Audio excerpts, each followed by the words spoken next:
Con una tristeza profunda, nos vemos en la obligación de comunicar la muerte de nuestro querido Santo Padre, el Papa Francisco. Mientras algunos reciben la noticia con lágrimas en los ojos, otros parecen paralizados por el miedo, como si la suya fuera una punta del iceberg, de una revelación antigua que ha permanecido escondida en los archivos secretos del Vaticano durante siglos. Se trata de una profecía misteriosa de San Malaquías, un mensaje que camina en silencio a través del tiempo, ahora finalmente revelado. Estimado internauta, hace casi 1000 años, un monje llamado Malaquías caminaba por las calles de adoquines de Roma. En un momento de profunda conexión espiritual, fue tomado por una visión que no era un sueño ni una ilusión pasajera, sino una clara predicción del futuro de la Iglesia Católica. En ese estado de trance, Malaquías presenció una escena sorprendente. Una larga procesión de papas, uno tras otro, cruzando los siglos, hasta llegar al ocaso de los tiempos. El monje dejó registradas sus visiones en una serie de 112 frases, en latín, cada una acompañada de símbolos y advertencias destinadas a indicar el destino de cada pontífice en su camino. Cada mensaje revelaba detalles sobre el escudo, la procedencia, el carácter o el papel de cada líder de la Iglesia, hasta llegar al último, conocido como Pedro Romano, el número 112 en la secuencia profética. Después de él, según la predicción, el ministerio papal se terminaría, marcado por un juicio divino en lugar de una continuación. Hoy, el nombre que resuena en silencio en la profecía ha sido eliminado del registro oficial, pues la elección del Papa Francisco confirma la conexión con la última señal prevista por Malaquías. Él fue el único en ocupar la posición número 112, una conexión directa con el periodo final de la saga profética, exactamente como fue escrita originalmente. ¿Una coincidencia? Para muchos, esto confirma que estamos viviendo los eventos que marcarían el cierre de un ciclo de casi un milenio. La profecía señala 3 detalles reveladores sobre este último pontífice.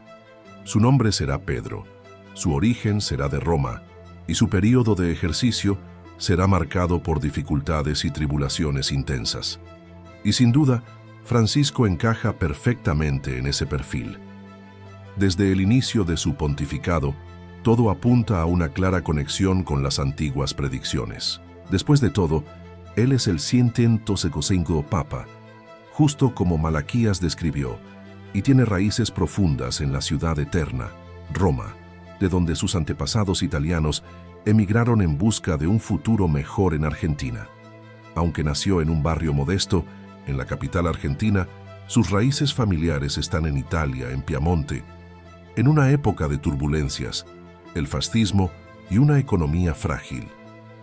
Sus padres dejaron Italia con sueños de futuro, buscando seguridad en América del Sur. Así, aunque nació en Argentina, Francisco lleva en su sangre y en su alma la historia de Roma, el corazón espiritual del catolicismo. Su verdadero nombre de bautismo fue Jorge Mario Bergoglio, y al ser elegido papa, tomó el nombre de Francisco, un nombre cargado de simbolismo. No fue casualidad. Fue un homenaje a San Francisco de Asís, el santo que dedicó su vida a los pobres y abandonados, aquel que caminó descalzo y enfrentó el mundo con humildad, fe y compasión. Con una tristeza profunda, nos vemos en la obligación de comunicar el fallecimiento de nuestro querido Santo Padre, el Papa Francisco. Mientras algunos reciben la noticia con lágrimas en los ojos, otros parecen paralizados por el miedo, como si su muerte fuera una punta del iceberg de una revelación antigua que ha permanecido oculta en los archivos secretos del Vaticano durante siglos. Se trata de una profecía misteriosa de San Malaquías, un mensaje que camina silencioso a través del tiempo, ahora finalmente revelado. Estimado internauta, hace casi 1000 años, un monje llamado Malaquías caminaba por las calles de piedra de Roma. En un momento de profunda conexión espiritual, fue tomado por una visión que no era un sueño ni una ilusión pasajera, sino una predicción clara del futuro de la Iglesia Católica. En ese estado de trance, Malaquías presenció una escena sorprendente. Una larga procesión de papas, uno tras otro, atravesando los siglos, hasta llegar al ocaso de los tiempos. El monje dejó registrada su visión en una serie de 112 frases, en latín, acompañadas de símbolos y advertencias destinadas a indicar el destino de cada líder de la Iglesia en su camino. Cada mensaje revelaba detalles sobre el escudo, la procedencia, el carácter o el papel de cada pontífice, hasta llegar al último, conocido como Pedro Romano, que ocupa el puesto 112 en la secuencia profética. Después de él, según la predicción, el ministerio papal se acabaría, marcado por un juicio divino en lugar de una continuidad. Hoy, el nombre que resuena en silencio en la profecía ha sido borrado del registro oficial, pues la elección del Papa Francisco confirma la conexión con la última señal prevista por Malaquías. Él fue el único en ocupar la posición número 112, una relación directa con el período final de esa saga profética, exactamente como fue escrita en 1900. Su origen, ¿una coincidencia? Para muchos, esto confirma que estamos viviendo los eventos que marcarían el fin de un ciclo de casi un milenio. La profecía señala 3 detalles reveladores sobre este último pontífice. Su nombre será Pedro, su origen será de Roma, y su periodo de mandato será marcado por fuertes dificultades y tribulaciones. Y sin duda, Francisco encaja perfectamente en ese perfil. Desde el inicio de su pontificado, todo apunta a una conexión clara con esas antiguas predicciones. Al fin y al cabo, él es el 112º Papa, justo como describió Malaquías, y tiene raíces profundas en la ciudad eterna, Roma, de donde partieron sus antepasados italianos en busca de un mejor futuro en Argentina. Aunque nació en un barrio humilde, en la capital argentina, sus raíces familiares están en Italia, en Piamonte, en tiempos de turbulencias, el fascismo y una economía frágil. Sus padres salieron de Italia con sueños de un futuro mejor, buscando estabilidad en América del Sur. Así, aunque nació en Argentina, Francisco lleva en su sangre y en su alma la historia de Roma, el corazón espiritual del catolicismo. Su verdadero nombre de bautismo fue Jorge Mario Bergoglio, y al ser elegido papa, adoptó el nombre de Francisco, cargado de simbolismo. No fue casualidad. Eligió ese nombre en honor a San Francisco de Asís, el santo que dedicó su vida a los pobres y abandonados, aquel que caminó descalzo y enfrentó el mundo con humildad, fe y compasión. Durante esa fase de aislamiento, Francisco entregó una de las imágenes más impactantes de su pontificado, una plaza de San Pedro vacía, bajo la lluvia, con el Santísimo Sacramento expuesto. Una escena silenciosa que transmitía la esencia de un mensaje poderoso. Incluso en la soledad, Dios nunca nos abandona. En una noche especialmente difícil, cuando parecía que el mismo cielo se había cerrado al mundo, el Papa levantó su voz y declaró: «No estamos solos». Esas palabras resonaron como un suave consuelo para una humanidad sacudida por crisis sin precedentes, demostrando que la fe puede resistir ante el mayor desamparo. En un gesto de valentía, decidió viajar al Irak, una nación devastada por conflictos y extremismos, donde pocos se atrevieron a ir antes que él. Allí promovió encuentros históricos con líderes musulmanes, cristianos y judíos, proponiendo una convivencia más solidaria, fortaleciendo el respeto mutuo que alimenta la esperanza de paz. Su visita marcó un cambio radical respecto a la tensión pasada entre religiones. En Al-Azhar, la máxima autoridad del Islam suní se reunió con el imán de alto rango, rompiendo con décadas de enfrentamientos y dando un paso decisivo hacia el diálogo interreligioso. Juntos firmaron un documento conocido como la Fórmula de la Fraternidad Humana, un compromiso real de respeto, justicia y paz entre las comunidades de fe, una iniciativa que resonó en todo el mundo y trajo esperanza de reconciliación entre diferentes culturas y religiones. Además, el Papa intensificó sus acciones con encuentros históricos con líderes judíos, reafirmando la responsabilidad compartida en la memoria del Holocausto y mostrando solidaridad con las víctimas del antisemitismo. Visitó Auschwitz, donde sus lágrimas revelaron un compromiso profundo con la verdad y el reconocimiento de las atrocidades cometidas. Su postura de diálogo no se limitó al judaísmo y al islam. También buscó fortalecer puentes con ortodoxos, especialmente con el patriarca de Constantinopla y el patriarca de Moscú. Un momento emblemático fue el encuentro en Cuba, con el patriarca Kirill, donde el abrazo simbólico entre representantes de Roma y Moscú marcó lo que muchos denominaron un verdadero milagro ecuménico, la primera aproximación tan significativa en más de 1000 años entre esas tradiciones. El pontificado de Francisco nunca fue un mar de calma. Estuvo marcado por desafíos complejos y múltiples enfrentamientos con los sistemas antiguos. Desde los primeros días, comprendió que el siglo XXI traía obstáculos tan profundos como los del pasado, pero con una fuerza que exigía un liderazgo valiente. Su valentía, en medio de la oscuridad, fue fundamental. Promovió una auténtica revolución en la manera de liderar. Reformó, denunció esquemas de abuso, acogió a los marginados y desafió a los poderosos que se refugian en privilegios ilícitos. Su liderazgo, sin embargo, no fue cómodo. Al contrario, estuvo marcado por resistencia, controversia y un esfuerzo constante para hacer lo correcto, incluso bajo severas críticas. Desde el principio, su estilo provocó reacciones adversas.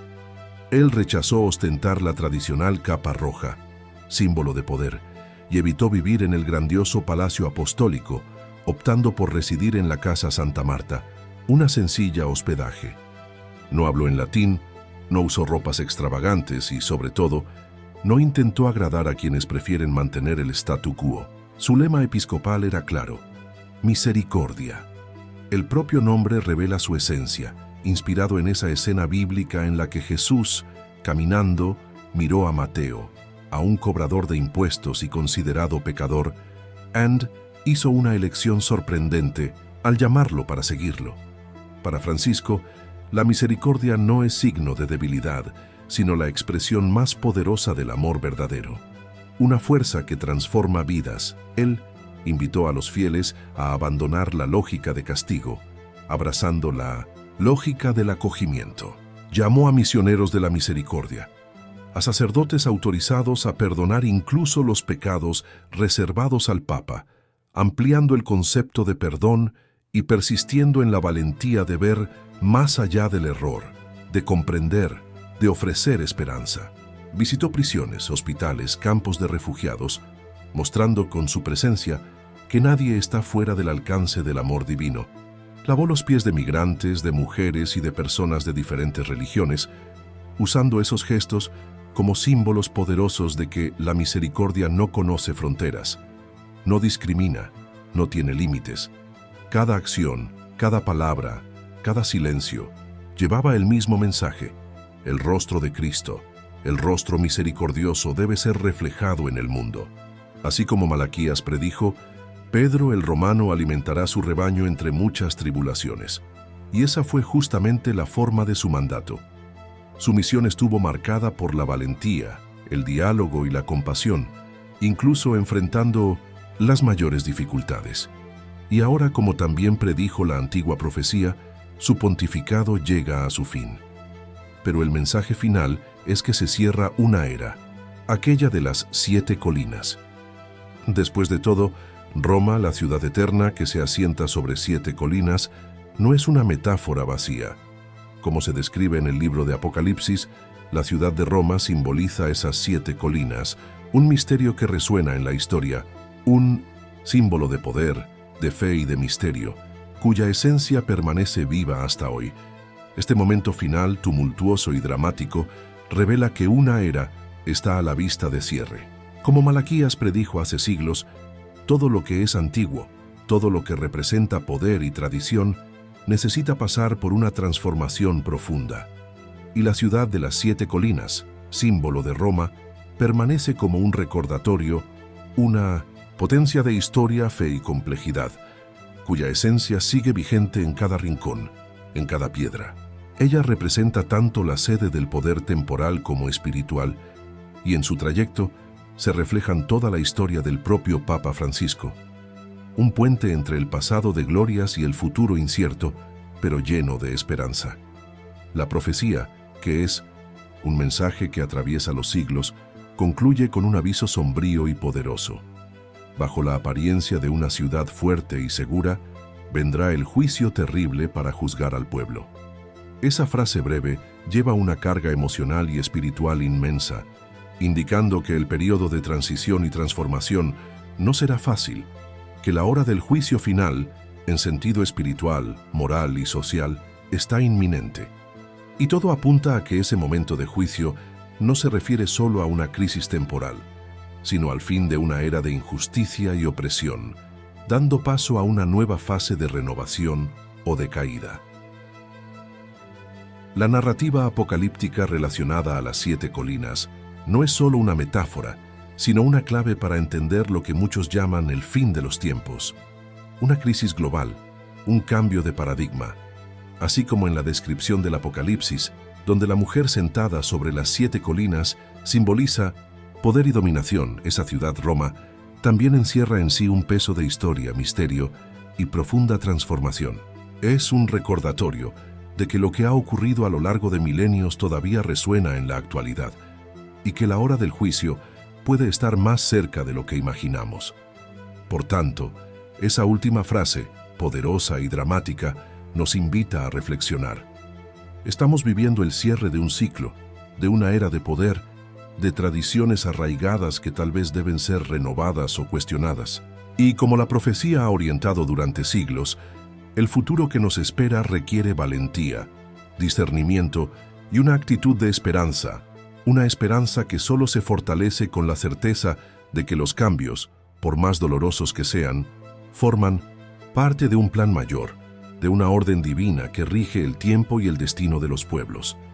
Si deseas, puedo continuar con la próxima parte o ajustarla para mayor impacto emocional y narrativo. La misma Roma que Malaquías predijo como destinada a la destrucción tras el pontificado del último papa, también es el escenario donde todo se concentra. Un lugar donde los eventos de juicio, purificación y posiblemente el colapso de toda una era puedan desarrollarse de forma sutil, casi invisible o de manera dramática, como una transformación radical. Según la profecía, Roma será destruida. Pero esa destrucción no necesariamente involucra fuego o armas. Puede ser más silenciosa, más espiritual. Después de todo, la propia profecía no habla explícitamente de una destrucción física, sino que termina con una advertencia. El juicio terrible juzgará a su pueblo. Ese juicio no será solo una condena a los impíos, sino también una evaluación de la verdadera fe, una especie de filtro que pedirá cuentas de todos, creyentes y no creyentes, leales y hipócritas.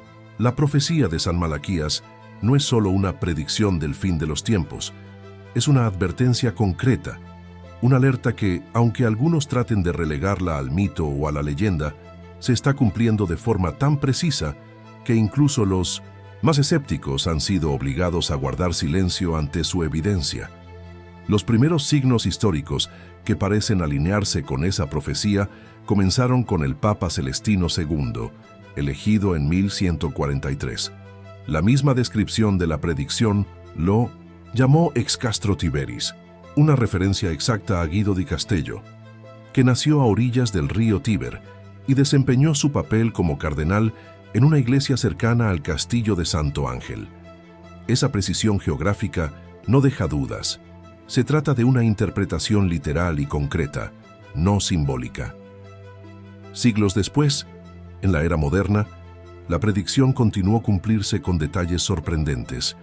Juan Pablo I, elegido en 1978, fue llamado Mediate Lunae, relacionado con media luna, pues fue elegido en la noche de una luna llena y murió misteriosamente 33 días después, dejando a muchos especular sobre su muerte repentina. Hasta hoy, ese episodio atrae a teóricos, que ven allí una conexión con la simbología lunar.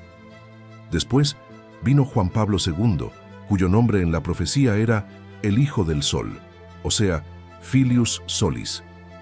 Nacido en 1920, justamente en un día de eclipse solar, Su trayectoria estuvo marcada por una luz constante. Recorrió el mundo más que cualquier otro papa en la historia, predicando un mensaje de esperanza, resistencia y fe. Fue un verdadero símbolo de luz en movimiento. Su sucesor, Benedicto XVI, cuyo nombre en la predicción fue Gloria Olivae, la gloria del olivo, posiblemente hace referencia a la orden de los benedictinos, conocidos por su símbolo del olivo, o quizás a su estilo sobrio y pacificador. El nombre Benedicto también parece alinearse con la predicción, sugiriendo una conexión simbólica, una parte de un código antiguo que parecía predecir. No son coincidencias aisladas. Cada uno de estos papas, desde los nombres hasta sus detalles biográficos y sus misiones, parecen reflejar fielmente las frases de Malaquías, como si cada una fuera una pieza de un rompecabezas que se va armando a lo largo de los siglos. Pero, desde su concepción, parecía que toda esa lista, poética, se convertía en un verdadero archivo de profecías. Y lo que esas imágenes sugieren es que el último papa no sería solo un líder religioso común, sino el último guardián de la Iglesia antes del juicio final. Sin embargo, la muerte del Papa Francisco no solo cerró ese capítulo, sino que también abrió una brecha de incertidumbre que se extiende por todo el mundo como una sombra silenciosa, como un presagio latente en el aire. Si Francisco fue, de hecho, el último papa descrito en la predicción, entonces la pregunta que queda en el aire es ¿quién será el próximo? Y aún más inquietante, ¿será él un sucesor legítimo o un impostor? Para muchos estudiosos de las profecías, la respuesta es clara. El próximo en ocupar el trono de Pedro no será un pastor fiel, sino un lobo disfrazado de cordero, como describe el Apocalipsis. Una figura que surgirá con apariencia de piedad, pero con intenciones de traición. Una figura que, según las visiones, tendrá 2 cuernos similares a los de un cordero, pero hablará como un dragón, como una fuerza de engaño que continuará, atrayendo y engañando a muchas personas. Estas palabras inquietantes de Apocalipsis 13 resuenan como una advertencia de que el próximo líder podría ser una trampa, una falsa esperanza, alguien que parecerá un ángel de luz, pero en realidad traerá oscuridad. Las preguntas se acumulan. Si Francisco fue el último papa profetizado, entonces, ¿quién será el próximo? ¿Y cuál será su verdadera cara? ¿Será él una decepción aún mayor, un precursor de lo que se describe como el anticristo en la tradición bíblica? Estas inquietudes no solo preocupan a teólogos o estudiosos de las profecías, sino a todos aquellos que observan atentamente el escenario global, buscando señales de que estamos en la aurora de un cambio profundo. Profundizando en esas señales, también encontramos advertencias bíblicas de que todo lo que vivimos hoy no es una coincidencia. El apóstol Pablo, en su carta a los tesalonicenses, alertó que antes del fin llegaría una gran apostasía, una caída generalizada en la fe, y que el hombre de la iniquidad sería revelado. Jesús en Mateo 24 fue aún más directo. Habló de guerras, hambres, pestes, terremotos, que marcarían el inicio de dolores. Y hoy, esas señales parecen multiplicarse a nuestro alrededor. Pandemias a escala global, desastres naturales sin precedentes, tensiones militares en varias regiones del mundo, una ola de violencia moral y espiritual que parece fuera de control. Estas tragedias que antes parecían lejanas, ahora están cada vez más cerca, no por casualidad. Forman parte de un gran proceso de transformación, de una secuencia que apunta al fin de un ciclo y al comienzo de una nueva era. ¿Qué significa todo esto? Que aunque las tinieblas parezcan dominar, hay un mensaje de esperanza. Incluso en la cercanía de tiempos oscuros, la profecía nos recuerda que la verdadera fe no muere con los hombres. Es una fuerza que trasciende, que pesa en el corazón y que incluso en medio del caos puede resistir y fortalecerse. ¿Y cuál es nuestro papel en este momento? Una urgencia de despertar. No es tiempo de estar de brazos cruzados o cubrir el miedo con una manta de resignación. Es momento de salir de la inercia, de renovar la fe con sinceridad, humildad y valentía, porque incluso sin conocer el día ni la hora exacta del fin, una cosa es segura: quien tiene el control no somos nosotros, sino Dios, que gobierna el tiempo y sabe todo lo que está por venir. En este escenario, la figura de Francisco, que tanto osó, que tanto innovó y que tanto puso a prueba los límites de lo tradicional, deja un legado que no puede ser destruido fácilmente.